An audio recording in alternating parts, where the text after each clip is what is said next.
नमस्ते दोस्तों, मैं आज आपको सुनाने जा रही हूँ बृहस्पति देव की अद्भुत महाकथा। प्राचीन काल की बात है, भारतवर्ष के एक समृद्ध नगर में धर्मपाल नाम का एक व्यक्ति रहता था। उसके पास धन, वैभव, घर-बार, नौकर-चाकर सब कुछ था, परंतु उसके मन में दया, करुणा और धर्म का भाव नहीं था। वह अत्यंत अहंकारी था और किसी गरीब, साधु या ब्राह्मण की सहायता नहीं करता था। उसे अपने धन का बहुत घमंड था। धर्मपाल की पत्नी सुभद्रा इसके बिल्कुल विपरीत थी।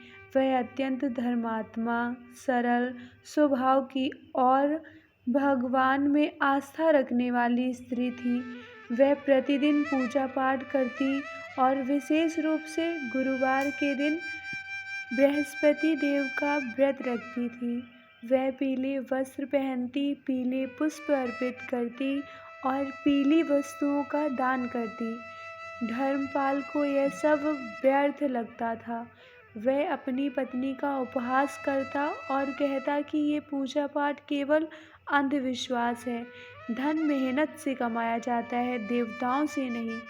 एक दिन गुरुवार को बृहस्पति देव साधु का वेश धारण कर नगर में भ्रमण कर रहे थे। वे यह देखना चाहते थे कि कौन धर्म और दया के मार्ग पर चलता है। चलते चलते वे धर्मपाल के घर पहुँचे। साधु ने द्वार पर खड़े होकर मधुर स्वर में कहा, वत्स, मैं भूखा हूँ, यदि थोड़ा सा भोजन मिल जाए तो कृपा होगी। सुभद्रा ने साधु की आवाज़ सुनी और तुरंत बाहर आई। उसने आदरपूर्वक साधु को प्रणाम किया और भीतर आने का आग्रह किया। तभी धर्मपाल भी वहां आ गया। उसने साधु को देखकर क्रोधित होकर कहा, यह कोई धर्मशाला नहीं है। यहाँ रोज रोज भिखारी आते रहते हैं। जाओ, कहीं और जाकर मांगो। साधु ने शांत स्वर में कहा, वत्स, मैं तुम्हारे द्वार से खाली नहीं जाना चाहता, थोड़ा सा अन्न दे दो। धर्मपाल ने अपमान करते हुए कहा, मेरे घर में किसी फकीर के लिए कुछ नहीं है। यह कहकर उसने द्वार बंद कर दिया। सुभद्रा बहुत दुखी हुई, लेकिन वह अपने पति के सामने कुछ कह न सकी। साधु वहां से मौन भाव से चले गए। कुछ ही दिनों बाद धर्मपाल के जीवन में विपत्तियां आने लगीं। उसका व्यापार घाटे में जाने लगा। जिस धन पर उसे गर्व था, वह धीरे धीरे समाप्त होने लगा। नौकर उसे छोड़कर चले गए, मित्र शत्रु बन गए और घर में अशांति फैल गई। धर्मपाल को समझ नहीं आ रहा था कि अचानक यह सब क्यों हो रहा है।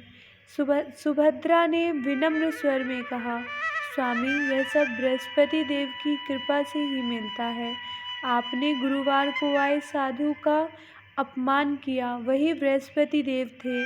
धर्मपाल पहले तो हंसा, लेकिन जब दिन प्रतिदिन उसकी स्थिति और खराब होने लगी, तब उसे अपनी गलती का एहसास हुआ। वह बहुत पश्चाताप करने लगा। एक गुरुवार को उसने अपनी पत्नी से कहा, आज से मैं भी बृहस्पति देव का व्रत रखूंगा, मुझे क्षमा चाहिए। उस दिन दोनों पति पत्नी ने स्नान किया, पीले वस्त्र धारण किए, घर को स्वच्छ किया और बृहस्पति देव की विधि पूर्वक पूजा की। सुभद्रा ने कथा सुनाई और चने की दाल, गुड़ और पीले चावल का भोग लगाया। पूजा के बाद उन्होंने पीली वस्तुओं का दान किया और ब्राह्मणों को भोजन कराया। धर्मपाल का मन बहुत हल्का हो गया। उसे पहली बार सच्चे संतोष और शांति का अनुभव हुआ। कुछ समय बाद उसके जीवन में चमत्कारिक परिवर्तन होने लगे। पुराने व्यापार में फिर से लाभ होने लगा। रुका हुआ धन वापस मिलने लगा। घर में सुख शांति लौट आई। धर्मपाल का स्वभाव भी बदल गया। अब वह दानशील, विनम्र और धर्मपरायण बन गया। एक दिन स्वप्न में बृहस्पति देव प्रकट हुए और बोले, वत्स, अहंकार मनुष्य को पतन की ओर ले जाता है। श्रद्धा, सेवा और दया से ही जीवन में सच्चा सुख मिलता है। तुमने अपनी भूल स्वीकार की, इसीलिए मैंने तुम्हें क्षमा किया।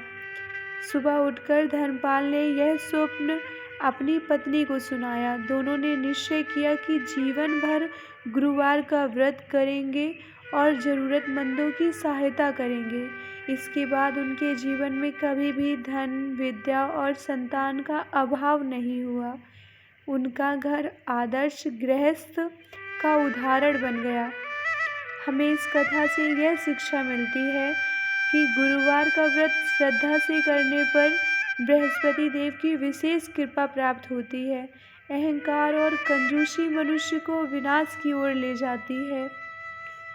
दान, सेवा और विनम्रता से जीवन में सुख समृद्धि आती है। गुरु और देवताओं का सम्मान करना अत्यंत आवश्यक है। और हमारी गुरु बृहस्पति देव की कथा समाप्त होती है।